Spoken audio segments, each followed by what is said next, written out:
20대, 30대 때, 이거를 좀 더 빨리 이 개념을 알았다고 하면 정말 좋았을 텐데, 그런 생각이 너무 많이 들고. 직접 물어보면 터놓고 답해주는 부동산 인터뷰 직터뷰 시즌 3. 안녕하세요, 유전입니다. 지난 시간에 이어 오늘도 부동산 아저씨님을 모셨는데요. 오늘은 각 연령대에 맞는 부동산 로드맵에 대해서 이야기해보도록 하겠습니다. 부동산 아저씨님. 네, 안녕하세요. 부동산 아저씨 김병권입니다. 저번 주에 사회초년생분들, 투자를 네. 처음 시작하고 싶으신 분들한테 꿈과 희망을 많이 심어주셨는데요. 네네. 오늘은 부동산 카페에서 아주 히트쳤던 칼럼 있잖아요. 네네. 연령 세대별 꿀팁을 한번 로드맵을 네. 배워보도록 하겠는데요. 네네. 보통 20대에 취업을 하고요. 아주 바쁘게 회사 생활을 하다 보면 네. 다른 시간을 빼가지고 이렇게 부동산 공부까지 하기가 쉽지가 않아요. 네네. 20대 직장인들 어떤 방향성을 갖고 투자를 좀 준비를 해야 할까요? 요즘에 정말 20대 분들이 관심 정말 많으세요. 재테크에서 가장 필요하고 기본이 되는 것은 근로소득과 자본소득에 대한 개념을 정확하게 정립하는 것이 필요하다고 생각을 처음 합니다. 사회 나오면 그게 정립이 안 돼 네네. 있어요. 그래서 저도 20대, 30대 때, 이거를 좀 더 빨리 이 개념을 알았다고 하면 정말 좋았을 텐데, 그런 생각이 너무 많이 들거든요. 일부러 안 가르쳐주는. 네, 맞습니다. 그래서 어렸을 때, 젊었을 때는 정말 열심히 일해서 버는 돈이 단지 알았거든요. 근데 세상을 살아보고 또 사회 경험을 하다 보니까 근로소득이 물론 중요하지만 자본주의 국가에서 살고 있기 때문에 자본소득도 중요하다. 그게 정말 뼈저리게 느껴지더라고요. 근데 여기서 우리가 분명하게 알아야 될 것은 무엇이냐면, 근로소득은요, 우리의 노동력과 시간을 투자를 해야 되기 때문에 나이가 들어감에 따라서 점점 감소할 수밖에 없습니다. 그래서 자본주의에서 살아남기 위해서는 우리가 젊었을 때 열심히 일해서 근로소득으로 시드머니를 만들어서 나의 시드머니와 금융을 활용을 해서 얼마만큼 빨리 자본소득으로 전환을 시켜놨느냐에 따라서 나중에 경제적 격차는 벌어지게 돼 있거든요. 가장 중요한 건 저는 자본소득과 근로소득에 대한 개념부터 정확하게 알고 계셨으면 하는 바람이 있습니다. 맞아요. 저는 근로소득 되게 중요하다 생각하거든요. 재테크를 하다가 조금 어깨에 힘이 들어가면 회사부터 그만둬요. 근데 저는 그러지 말라고 얘기해요. 네네네. 기본적인 그 근로소득이 받침이 받침이 되면서 자본소득으로 전환되는 과정을 조금 길게 견디면 견딜수록 자본으로 벌어들인 돈을 일정 부분 재투자를 할 수가 있고 맞습니다. 근로를 계속 살 수가 있는데 처음에 그 정도 돈이면 되게 만족하거든요. 네네네. 더 돈이 네. 불어날 수 있는 기회가 있을 수 있어서 네네. 그만큼 더 은퇴가 좀 빨라질 수 있다. 빨라질 수 있고 경제적 자유를 좀 더 빨리 맞아요. 누리실 수 그리고 또 있죠. 이제 경제적 여유가 좀 생기면요, 회사 생활도 좀 여유가 생겨요. 그럼요. 마음의 심적 여유가. 그럼요. 네네네.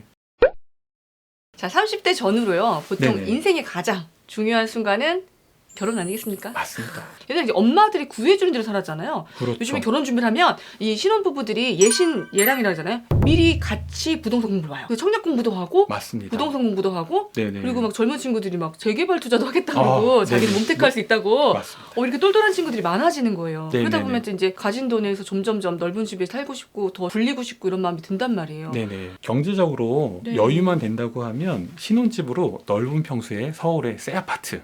어떻게 네, 생각하고 그래? 그것도 자가로 30대는. 전세도 아닌 자가로 선택을 해서 시작을 하면 가장 좋죠. 근데 문제는 역시 돈입니다. 대부분의 예비 신혼부부들이 경제적으로 여유가 없는 경우가 많아요. 아파트를 전세로 알아보시는 경우가 많은데요. 본인이 생각하는 집보다 연식이 좀 더 오래되고 평수가 좀 작아지더라도 담보대출을 받아서 소형 평수 아파트를 사셔서 시작하시는 게 더 좋다고 생각이 됩니다. 이 소형 평수 아파트는요, 기본적으로 수요가 많아요. 물론 연식이 오래돼서 사는 데 있어서 약간의 불편함은 느낄 수 있지만 경제적으로는요, 매년 물가 상승 이상으로 상승이 되기 때문에 지금 본인들이 생각하는 새 아파트로 가는 보다 더 빠른 지름길 역할을 해줄 수 있거든요. 그게 1편에 말한 강제저축 효과도 그렇죠. 되겠죠. 강제저축 효과도 되지만 전세로 살면은 시세 차익을 누릴 수가 없잖아요. 전세자금 대출하고 담보대출하고 비교했을 때 금리 차이가 크지가 않습니다. 그래서 눈높이만 조금 낮춘다면 매매로 시작을 하시는 게 비록 작지만 그래도 하나의 발판을 놓는다는 생각으로 디딤돌 역할을 충분히 해줄 수 있거든요. 그래서 저는 신혼부부들이 집을 구하러 가끔 저희 사무실에 오시면은 집을 사라고 막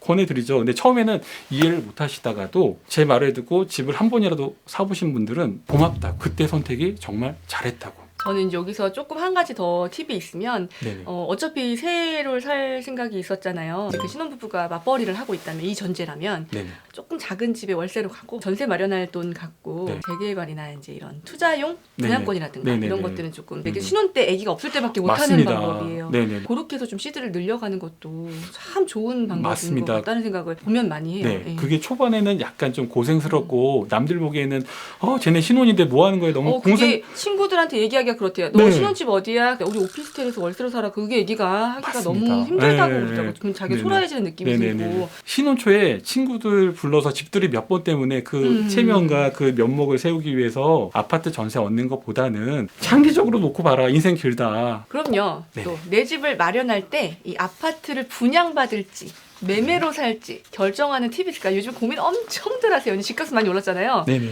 일단 내 집 마련을 아파트로 생각하시는 분들이라고 하면은 방금 말씀하셨던 것처럼 청약으로 도전을 해서 분양을 받을지 아니면 조금 돈을 더 주고서라도 일반 매수를 할지 고민들을 많이 하시는데요. 청약에 관심 있는 분들이라고 하면은 본인의 청약 가점이 몇 점인지 그거를 모르시는 분들 정확하게 많아요. 파악하시는 게 가장 중요하다고 생각이 됩니다. 청약홈의 통계 발표에 따르면요. 작년 상반기 때 서울 시내 청약으로 당첨된 분들의 청약 가점 평균을 보면 60점이 넘었고요. 그다음에 하반기에는 놀랍게도 70점에 육박하는 점수가 나왔습니다. 그리고 더 놀라운 건요.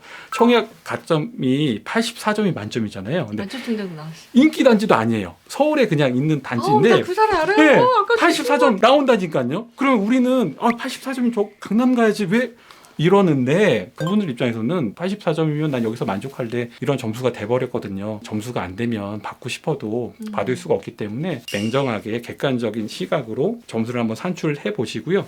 청약은 힘들고 지금이라도 빨리 그냥 일반 매매로 돌아설지를 한번 판단해 보셨으면 좋겠습니다. 이미 내 집을 갖고요. 이제 네. 중년에 접어든 40대는요. 저도 네네. 이제 40대 후반인데요. 무엇에 중점을 둬야 될까요? 내 집 마련을 이제 성공하셨다 그러면 네. 40대까지는 좀 안주하지 마시고요. 공격적으로 자산 증식에 중점을 두고 집중하시길 바랍니다. 자산 증식에는 수익형 부동산보다는 시세 차익형 부동산이 더 좋거든요. 수익형 부동산은 매달 월세를 받을 수 있다는 장점은 있지만 장기적인 놀라요. 제가 가격이 안 많아요. 올라요. 제가 네, 많아요. 월세를 받아서 좋긴 좋은데 장기적으로 봤을 때는 시세 차익형 부동산의 수익률을 따라갈 수가 없거든요. 맞아요. 그래서 특히나 40대라고 하시면 아직까지는 노후 준비라든가 이런 거를 하셔야 되기 때문에 좀 공격적으로 능력되는 범위 안에서 자산을 늘리는데 비중을 두셨으면 좋겠습니다. 아직은 이제 근로가 받쳐주는 은퇴를 준비할 맞습니다. 나이는 아니기 때문에 40대 네네. 때는 조금 더 공격적으로 네네. 자산을 불리는 데 집중해라. 50대에는 어떤 부동산을 보유해야 될 시점이 될까요? 40대 때 시세 차익형 부동산을 통해서 자산 증식을 했잖아요. 50대 때는 그렇게 이제 공격적으로 시세 차익형 부동산으로 자산을 증식한다는 개념보다는 노후를 좀 준비할 시기가 점점점 다가오고 있거든요. 특히나 50대 딱 접어들면요. 제 주변 분들도 근로소득에 대한 한계를 너무 많이 느끼세요. 시세 차익형 부동산으로 자산 형성을 하셨다면 그 시세 차익형 부동산을 하나씩 정리를 하셔가지고 수익형 부동산으로 전환을 하시는 작업이 필요하다고 생각을 합니다. 자신의 근로소득이 이제 안녕했을 때 자신의 수익형 부동산이 월급을 대체해줄 만한 그런 구조를 만드는 게 가장 중요하다고 생각을 합니다. 60대 이후에 일을 안 한다고 해서 네네. 돈 안 쓰는 건 아니거든요. 맞습니다. 준비 대비를 꼭 하셔야 될 것 네네. 같아요. 저는 이 수명이 길어지는 문제, 이런 문제가 앞으로 점점 더 심각해질 거라고 생각을 해요. 맞습니다. 그래서 저도 개인적인 생각에는 50대 때부터 그런 전환 작업을 하셔가지고요. 60대쯤 됐을 때는 수익형 부동산이 한 7, 그다음에 시세 차익형이 한 3 정도, 그 정도 비율이 좀 적당하다고 보는데요. 자신이 거주할 집 혹은 자녀에게 증여할 집 정도만 남겨놓고 나머지 시세 차익형 부동산은 수익형으로 돌리시는 것도 60대 이후에는 상당히 좋다고 생각이 됩니다.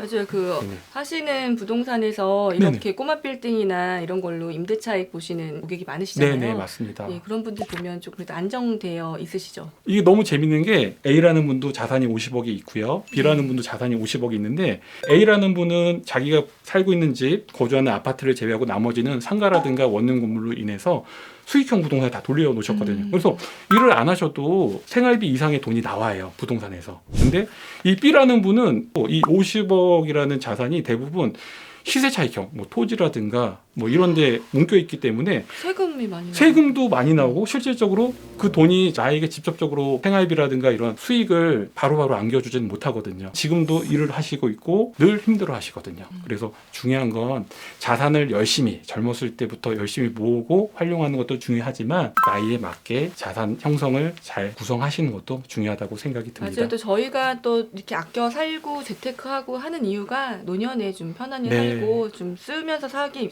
위한 거잖아요. 네네네. 또 병원비 걱정 안 하고 네네. 그런 좋은 말씀 해주신 것 같아요. 네네. 20대 젊은 세대부터요, 노후를 준비하시는 중장년층까지 부동산 투자에 대한 관심이 점점 높아지고 있습니다.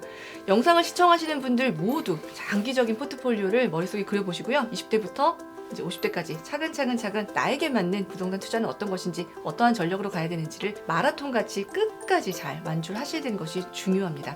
부동산 아저씨와 함께 두 편에 걸쳐서 좋은 이야기 많이 들어봤습니다. 오늘 영상도 도움이 되셨다면, 좋아요. 다음 게스트가 궁금하시다면 구독 부탁드립니다. 그럼 다음 주에 뵙겠습니다. 감사합니다.